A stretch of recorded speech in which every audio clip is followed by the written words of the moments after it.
It began with a simple, terrifying phone call. On November 4th, 1979, a mob of Iranian students stormed the United States Embassy in Tehran. They bound American diplomats with rope. They paraded them blindfolded before cameras. And then they made one thing crystal clear to the most powerful nation on earth. Nobody was coming to save these people. 66 Americans, hostages. And the United States government had no idea what to do next. For months, President Jimmy Carter tried diplomacy. He tried economic sanctions. He tried negotiation through back channels in the middle of the night. Nothing worked. The Iranian government, riding the revolutionary wave of Ayatollah Khomeini's regime, had no interest in releasing the hostages. And back home, America was burning with humiliation. Every night on the news, anchor Ted Koppel counted the days of captivity on national television. Day 50, day 100, day 150. The country was watching, and Jimmy Carter was running out of time. By the spring of 1980, the president made a decision that would define his presidency, not in the way he hoped. He approved a covert military rescue operation unlike anything the United States had ever attempted. They called it Operation Eagle Claw. And on paper, it was audacious.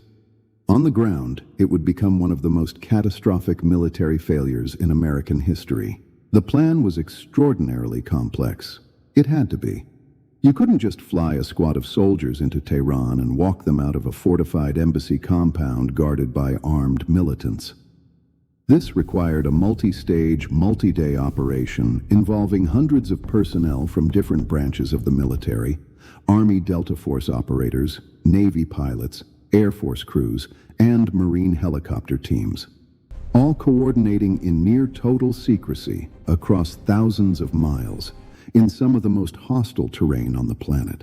Here is how it was supposed to work. On the night of April 24th, 1980, 8 RH-53D Sea Stallion helicopters would launch from the USS Nimitz aircraft carrier in the Gulf of Oman. They would fly low and dark, no lights, no radio contact, across the Iranian desert. Meanwhile, 6 Air Force C-130 transport planes would fly from Egypt, carrying Delta Force operators and vital jet fuel. Both groups would rendezvous at a remote, unpopulated stretch of desert in central Iran that the planners codenamed Desert One. There, the helicopters would refuel, load the soldiers, and continue toward Tehran for the rescue. If it worked, the hostages would be free within hours. It didn't work. The mission began falling apart before it even reached the desert. The 8 helicopters lifted off the Nimitz into a moonless night sky. Almost immediately, one helicopter, Bluebeard 6, developed a rotor blade crack and was forced to turn back. Then, deep in the Iranian desert, the remaining 7 helicopters flew directly into a haboob, a massive, swirling dust storm the size of a small state. These storms appear without warning. They swallow visibility whole. Pilots described flying blind inside a churning wall of fine sand particles that clogged instruments, reduced sight to nearly zero, and turned a precision military operation into a desperate act of faith. Helicopter Bluebeard 5 lost critical navigation equipment and turned back for the carrier. Then Bluebeard 2 experienced a hydraulic failure so severe that its crew had no choice but to land in the desert and wait for extraction. They weren't going anywhere. When the surviving helicopters finally reached Desert One, nearly an hour behind schedule, the entire operation was already hanging by a thread. The mission planners had determined that a minimum of 6 fully operational helicopters were required to carry out the rescue. There were only 5 left standing, and when ground crews inspected Bluebeard 3 more closely, they discovered a second hydraulic failure that had gone undetected during the flight. 5 helicopters, 6 required. The math was simple and brutal. On the ground at Desert One, the commander of the operation, Army General James Vaught, patched through to President Carter directly. The president had been awake in the White House, monitoring every development in real time. Carter asked his advisors for options. There were none. The decision was his alone. Jimmy Carter ordered the mission aborted. It was the right call. But the mission wasn't finished with them yet. In the darkness of the Iranian desert, the order was given to prepare for departure. The helicopters needed to reposition away from the C-130s before taking off. It was a standard routine maneuver, except nothing about this night was routine.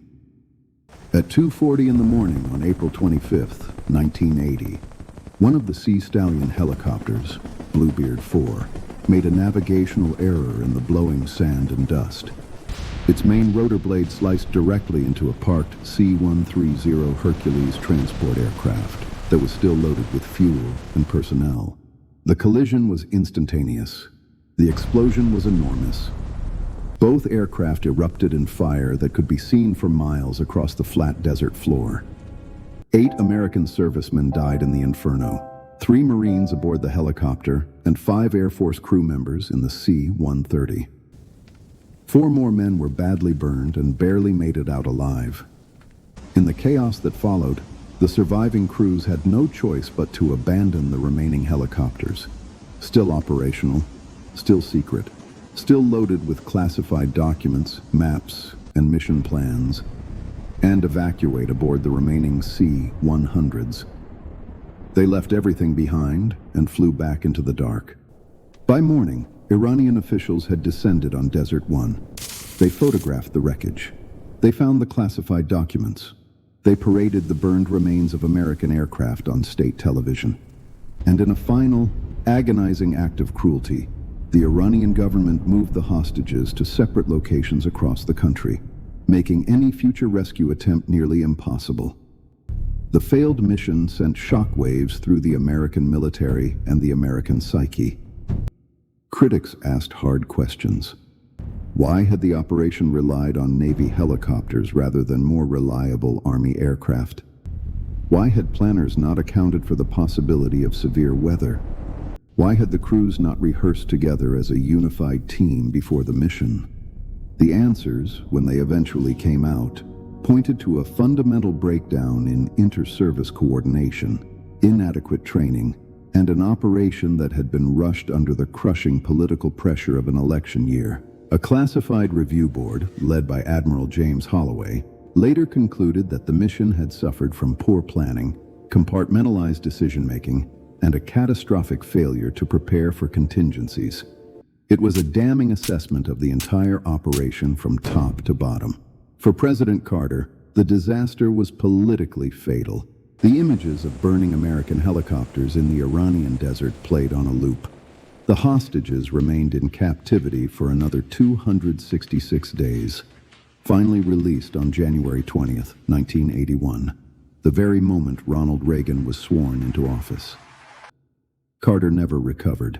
But here is what history often forgets when it reduces Operation Eagle Claw to a symbol of American failure. 8 men flew into that desert knowing the odds. 8 men followed orders, trusted their training, and gave everything they had.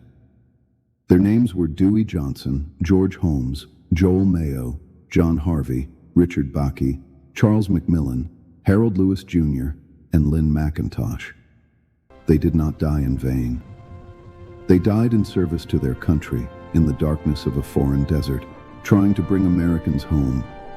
The military absorbed the lessons of Eagle Claw and rebuilt. Joint Special Operations Command was created directly in its aftermath. Training protocols were overhauled. Coordination between military branches was fundamentally restructured. The Special Operations Forces America relies on today, the elite teams that have carried out some of the most successful classified missions in modern history, were forged in the fire of what went wrong that night. Operation Eagle Claw failed, but the men and women who learned from it made sure America would never fail that way again.